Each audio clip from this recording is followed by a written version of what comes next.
The shadow of Whitechapel, the haunting tale of Jack the Ripper. The gas lamps of Victorian London cast long, distorted shadows across the cobblestone streets of Whitechapel on the night of August 31st, 1888. A dense fog had settled over the East End, a shroud of mist that seemed to whisper of the horror about to unfold. In this labyrinth of narrow alleyways and dilapidated tenements, where poverty festered like an open wound, a killer was stalking the darkness. Tonight he would claim his first victim, and the world would soon know him by a name that would echo through history: Jack the Ripper. Mary Ann Nichols, known to friends as Polly, stumbled through Buck's Row, desperate to earn 4 pennies for a bed at the local doss house. At 43, her face bore the harsh lines of a life lived on London's unforgiving streets. The East End was no stranger to violence, but what awaited Polly transcended ordinary brutality.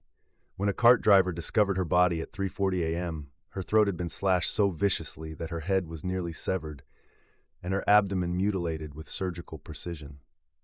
Another horrible murder, declared the newspapers, unaware that this was merely the opening act in what would become the most infamous killing spree in British history. The Autumn of Terror begins.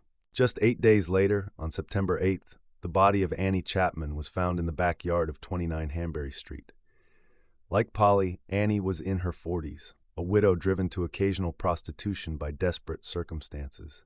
The scene was grotesque: her throat slashed, abdomen split open, intestines placed over her shoulder, and her uterus removed and taken from the scene.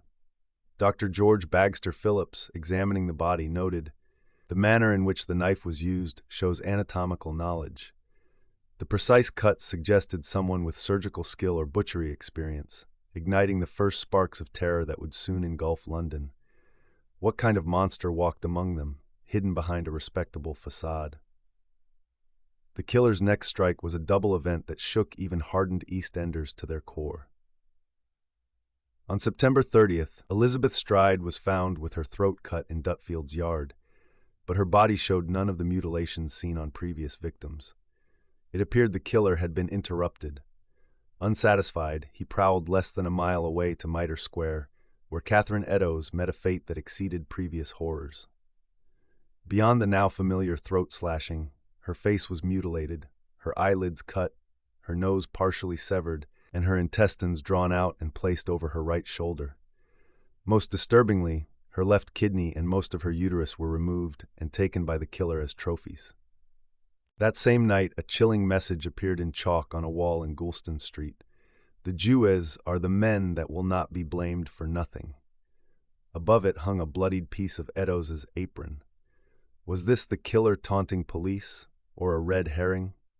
Police Commissioner Charles Warren ordered it washed away before dawn, fearing anti-Semitic riots in an area with a large Jewish population, a controversial decision that some believed destroyed critical evidence.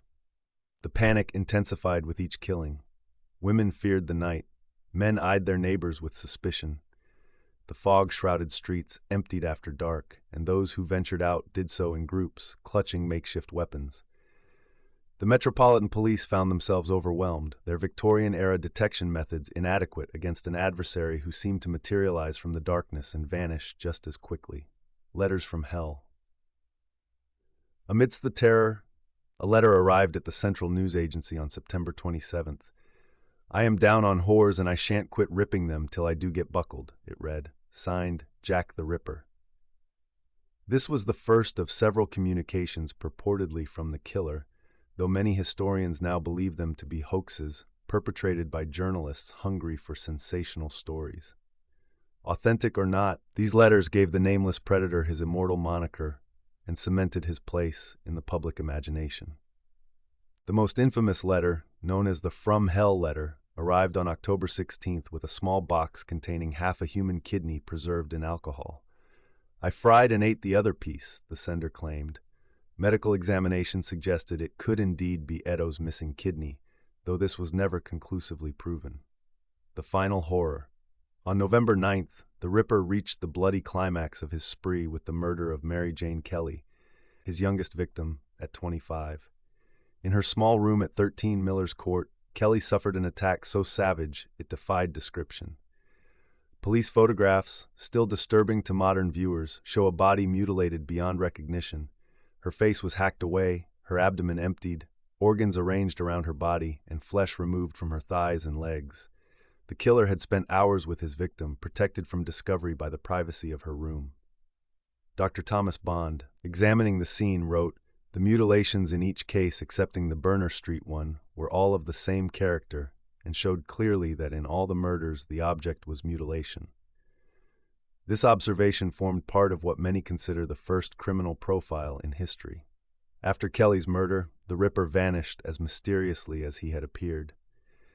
The killings that bore his signature stopped abruptly, leaving London to wonder, had he died? Been imprisoned for another crime, fled abroad, or perhaps was still among them, his bloodlust temporarily sated. The hunt for a phantom. The investigation into the Ripper murders represented a watershed moment in British policing. It exposed the inadequacies of Victorian crime-fighting methods and eventually led to improvements in forensic techniques. But in 1888, the police were fighting shadows. They had no fingerprint databases, no blood typing, no cameras to monitor the streets, and certainly no DNA analysis. Instead, they relied on witness statements, often contradictory, and boot prints in blood that could have belonged to anyone. Their suspect list grew unwieldy, over 200 names, from local butchers and surgeons to royalty.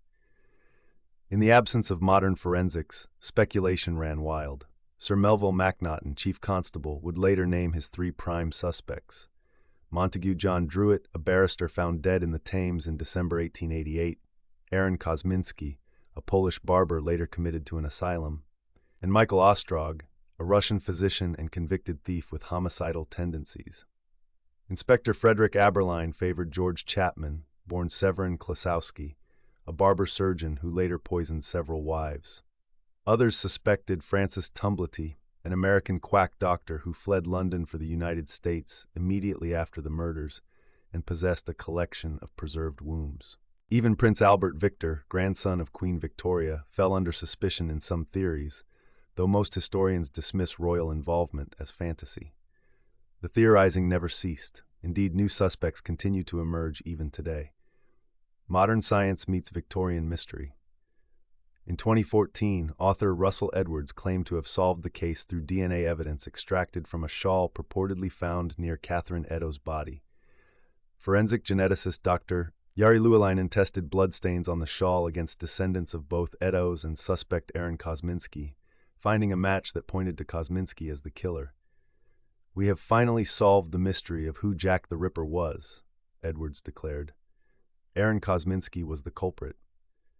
Yet this claim has met significant skepticism from ripperologists and forensic experts alike. The shawl's provenance remains uncertain, and the possibility of contamination over 126 years cannot be dismissed. The mystery persists. The enduring shadow today, Jack the Ripper, has transcended mere historical curiosity to become an archetype, the original serial killer, the bogeyman of the Victorian age, whose legacy permeates our cultural understanding of murder and mystery. His shadow still falls across Whitechapel, where guided tours follow his bloody trail nightly. Museums display replicas of his letters and crime scene photographs. Countless books, films, and television programs attempt to unmask him. Perhaps the most disturbing aspect of the Ripper's story is how his celebrity has eclipsed his victims. Mary Ann Nichols, Annie Chapman, Elizabeth Stride, Catherine Eddowes, and Mary Jane Kelly were real women with hopes and histories, reduced to footnotes in their killer's legend.